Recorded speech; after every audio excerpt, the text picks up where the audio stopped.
बच्चों, मैं अजय कुमार वाराणसी उत्तर प्रदेश से आपके अपने चैनल नव शिक्षण पे स्वागत करता हूं। बच्चों, जो आज 18 जून को 2023 को श्रेष्ठा का पेपर हुआ है, इसके मैं आंसर की को इस समय बता रहा हूं। ठीक है, और एक ऑलरेडी मैंने जीके का मैंने डाल दिया है। अभी से बच्चे जो पीएम एसएसबी की तैयारी कर रहे हैं, अब बोल रहे हैं कि सर हमारी तैयारी कराइए। बच्चों, आप ही की तो तैयारी चल रही है। जितने श्रेष्ठा का जो पैटर्न है, जो श्रेष्ठा का सिलेबस है, वो तो पीएम एसएसबी का भी है। ठीक है, आप देखते होंगे, अगर आपने प्लेलिस्ट देखी होगी तो जो प्लेलिस्ट में वीडियो श्रेष्ठा के हैं वही चीज़ पीएम एसएसबी में है, वे भी हैं।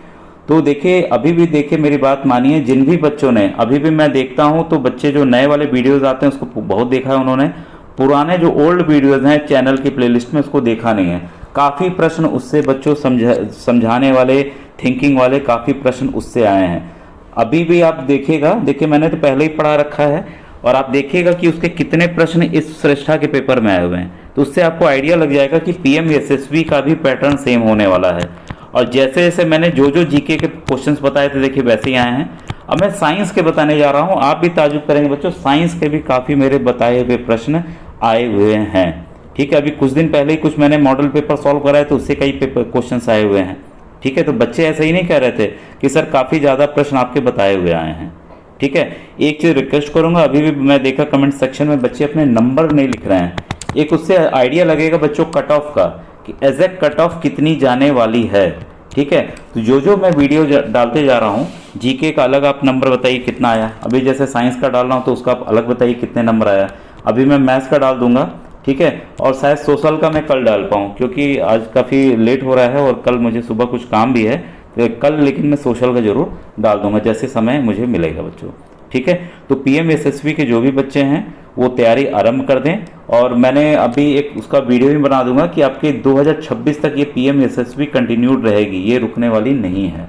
ठीक है, तो तैयारी जारी रखें, क्योंकि बच्चों काफ़ी कम समय मिलेगा। फॉर्म आएगा, फॉर्म आते ही 1 महीने बाद आपका एग्ज़ाम होगा, तो समय आपके पास काफ़ी कम है। अगर आपको अच्छा करना है, उसमें प्रदर्शन अच्छा करना है, क्योंकि all over India PM SSB में जो है वो 15,000 है, जहाँ श्रेष्ठा में मात्र 3,000 था।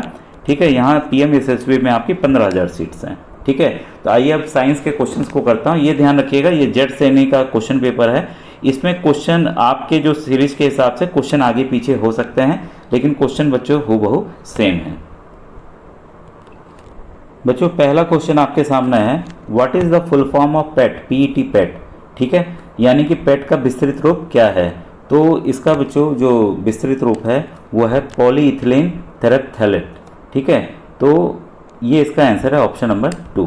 ठीक है, इसके बाद आइए, अब ये देखिए क्वेश्चन मेरे ख्याल से मैंने 3 दिन पहले ही साइंस वाले वीडियो में मैंने बताया था।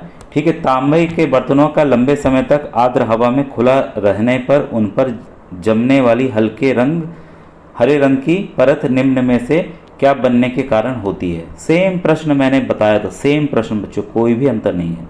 ठीक है, तो देखिए वीडियोस अभी भी मेरे पड़े हुए हैं, आप देख सकते हैं कि कई बच्चे सोचते हैं कि सर पता नहीं बताए थे कि नहीं।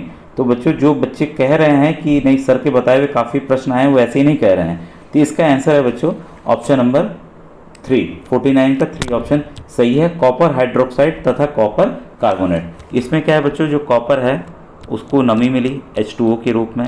ठीक है, उसके बाद उसने हवा से ही कार्बन डाइऑक्साइड लिया और हवा से ही उसने ऑक्सीजन लिया, तब जाके अभिक्रिया करके कई दिनों में ये कॉपर हाइड्रोक्साइड, ठीक है, साथ में कॉपर कार्बोनेट बनाता है। ठीक है, तो ये फॉर्मूला आप नोट डाउन कर लीजिएगा, जो पीएम एसएसबी के बच्चे तैयारी कर रहे हैं, जो अगले साल के लिए बच्चे तैयारी कर रहे हैं। ठीक है, इसके बाद देखिए क्वेश्चन नंबर 50 आपके सामने है, choose the exhaustible natural resource from the following, यानी कि निम्नलिखित में से अनवीकरणीय प्राकृतिक संसाधनों का चयन करें। इसमें देखिए थोड़ा कन्फ्यूज़न आपको हो सकता है, तो लेकिन जो नेचुरल रिसोर्स हैं, जो प्राकृतिक संसाधन हैं जो खत्म हो रहे हैं, वो है आपका पेट्रोल। ठीक है, और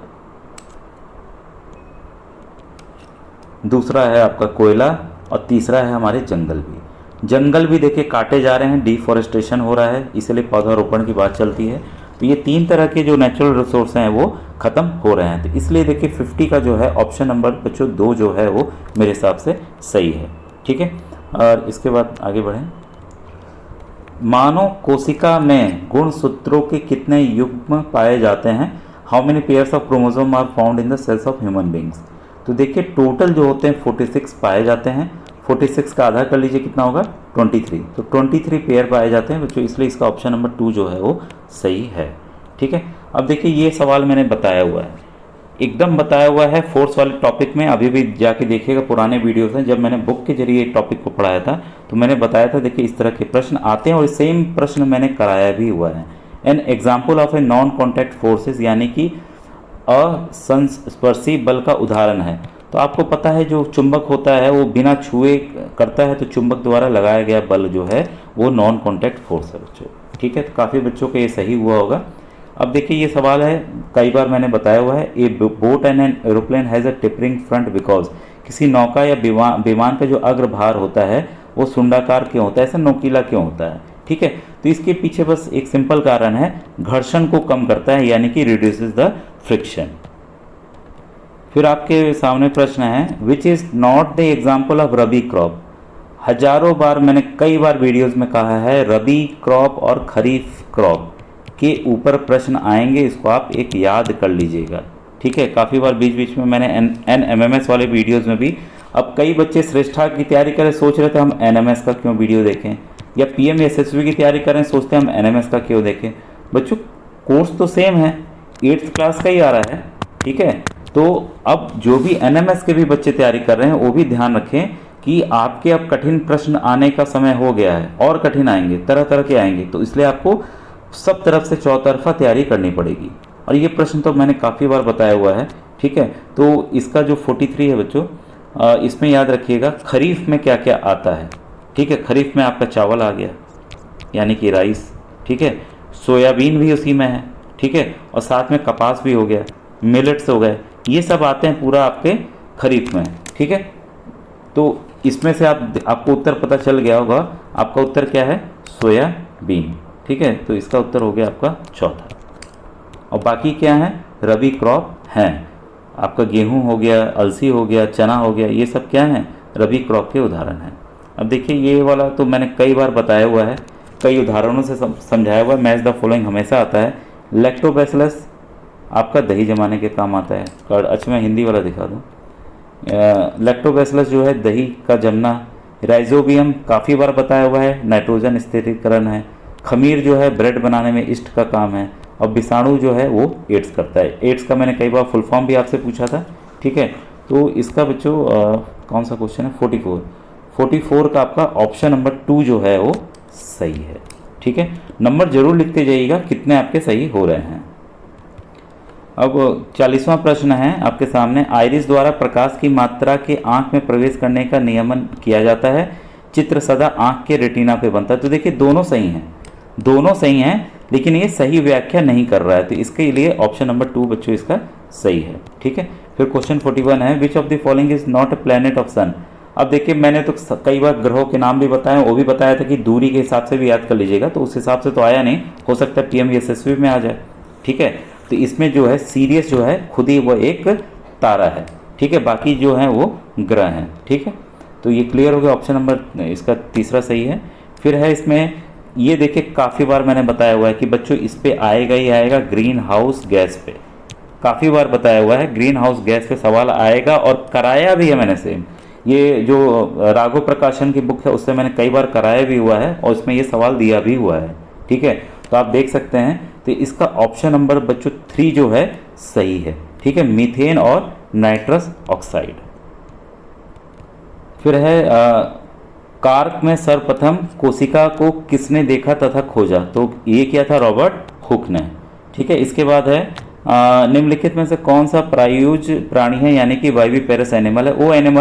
वो जानवर जो कि बच्चों को डायरेक्ट देते हैं, अंडा नहीं देते हैं। तो देखिए फ्रॉग अंडा देता है, मतलब मेढक अंडा देता है, छिपकली अंडा देती है, तितली अंडा देता है, गाय जो अपना बच्चा देती है। तो इसका ऑप्शन क्या है, ऑप्शन नंबर तीसरा बच्चों सही है। ठीक है, hormone secreted by the testis, ये है वृषण द्वारा स्रावित होने वाला हार्मोन है, तो वो क्या है टेस्टोस्टेरोन है। ठीक है, इसके बाद NMS में मैंने साउंड का अलग से चैप्टर बताया था। तो बच्चों अल्ट्रासाउंड जो मशीन होती है उसमें जो है 20,000 हर्ट्ज से अधिक का होता है, तो इसको 20K हर्ट्ज भी लिखा हो सकता है। तो ये होता है किलो, तो ये मत सोचिएगा कभी जीरो ना दिया हो, तो याद रखिएगा 1 किलो मतलब 3 जीरो उसमें लग जाते हैं। ठीक है, तो ये क्लियर हो गया। 31 का आपका ऑप्शन नंबर 1 जो है सही है। ठीक है बच्चों, देखिए प्रयास तो है कि सभी क्वेश्चंस मैं कवर कर लूँ, कोई पेज छूटे ना गलती से। इसके बाद है कोटिंग ऑफ विच मेटल, ये तो काफ़ी बार मैंने बताया है, लोहे को संक्षारण से सुरक्षित करने के लिए इस पर कौन सी धातु का निक्षेपण किया जाता है। ठीक है, देखिए जो वीडियोस मैंने एनएमएस में बना दिए थे, मैंने उसको दोबारा श्रेष्ठा में नहीं बनाया, क्योंकि मैं बार बार कहता हूँ कि आप लोग प्लेलिस्ट भी भेजता था कि बच्चों आप लोग देख लो, तो जिन बच्चों ने देखा होगा उनका सब आंसर सही हुए होंगे। ये है इसका जस्ता यानी कि जिंक। ठीक है, और इसके बारे में भी काफ़ी बार मैंने बताया हुआ सिस्मियोग्राफ का। Seismograph is an instrument use to record. ठीक है, तो ये भूकंप का कंपन इस बच्चे का एकदम सही है। 33 का आपका दूसरा ऑप्शन सही है। तो मेरे ख्याल से बच्चों अब शायद बचा नहीं है, नहीं बच्चों अभी भी बचा हुआ है, कुछ प्रश्न बचे हुए हैं, मैं सोचा ख़त्म हो गया। फिर है इसका निम्नलिखित में से किसके द्वारा अग्नि की लपट उत्पन्न नहीं होती है। तो इसमें जो काठ कोयला है उससे उत्पन्न नहीं होती, बाकी कॉम्बिनेशन में और भी ईंधन साथ में तो उसके जरिए उत्पन्न हो जाएगी उसमें चारकोल में। ठीक है, तो इसका ऑप्शन नंबर 34 का 1 ऑप्शन सही है। फिर है इसके बाद ये बच्चों थोड़ा सा मुझे कन्फ्यूज़न वाला लग रहा है, क्योंकि ये अभी पूरी तरह से एक्सटेंड नहीं हुआ, लेकिन एक्सटेंड के कगार पे है, द ग्रेट इंडियन बस्टर्ड। ठीक है, तो बाकी तो देखिए अभी विलुप्त प्राय नहीं हुए हैं। ठीक है, प्रजाति लुप्त नहीं हो चुकी है, तो लेकिन मोस्ट प्रोबेबल अगर कोई पूछे इसमें आंसर क्या होगा, तो आंसर नंबर बच्चों 1 होगा। ठीक है, एकदम विलुप्ति के कगार पर है। अब देखिए ये वाला थोड़ा सा ये भी हल्का सा कंफ्यूजिंग वाला है क्वेश्चन, क्योंकि ये सवाल जो पूछ रहा है कि हमारे पादपों, जानवरों तथा उनके आवासों को संरक्षित करने के लिए सुरक्षित स्थान कौन सा है। ठीक है, या तो इकट्ठा पूछ रहे हैं, क्योंकि वाइल्ड लाइफ सेंचुरी में केवल एनिमल्स, जानवरों को ही रखा जाता है, पादपों की बात यहाँ पर नहीं होती है, लेकिन यहाँ पे इकट्ठे पूछ रहा है, तो उस हिसाब से 36 का आपका ऑप्शन नंबर बच्चों 3 एकदम सही है, क्योंकि जो ये वाला डी ऑप्शन नहीं होगा। तो देखिए बी के साथ यहाँ डी कर दिया, यहाँ सी के साथ डी कर दिया, तो ये होता ही नहीं, यहाँ ए के साथ डी कर दिया है, तो जो पॉसिबल आंसर है वो आपका ऑप्शन नंबर इसका 3 है, 36 का 3 है। बच्चों अब मैंने देख लिया, कोई भी पेज एक्स्ट्रा बचा नहीं है। ठीक है, तो आप जरूर कमेंट सेक्शन में लिख के बताइएगा कि आपके कितने नंबर